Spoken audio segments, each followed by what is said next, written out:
त्याच्यामध्ये की तो बिबट्या नाहीये, ते रानमांजर आहे असं प्रशासन म्हणते. आता प्रशासनालाच माहित नाहीये की ते बिबट्या आहे का त्याच्यामध्ये, आणि मग माणसांना काय कळणार की बाबा तो काय आहे, बिबट्या आहे का रानमांजर आहे.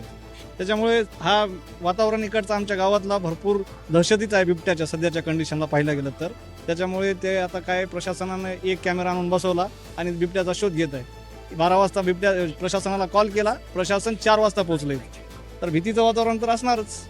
धन्यवाद. नांदेडच्या उस्माननगर रोडवरील कॅनलमध्ये पुन्हा एकदा बिबट्या दिसला. नमस्कार, आपण पाहतात नांदेडकर MS26 न्यूज.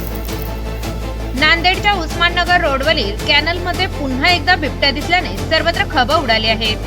हा दुसरा प्रसंग आहे जेव्हा बिबट्या रत्नेश्वरी मातेच्या मंदिराजवळ आणि नंतर कॅनलमध्ये दिसून आला. कॅमेऱ्यात बिबट्याचे स्वरूप जरा वेगळे दिसत आहे. या घटनेनंतर असे समजते की नांदेड परिसरात बिबट्यांची संख्या वाढत आहे. वन विभागाने तात्काळ तपास सुरू केला असून त्याबाबत आणखी काही माहिती मिळताच आम्ही ती तत्काळ आपल्यापर्यंत घेऊन येऊ.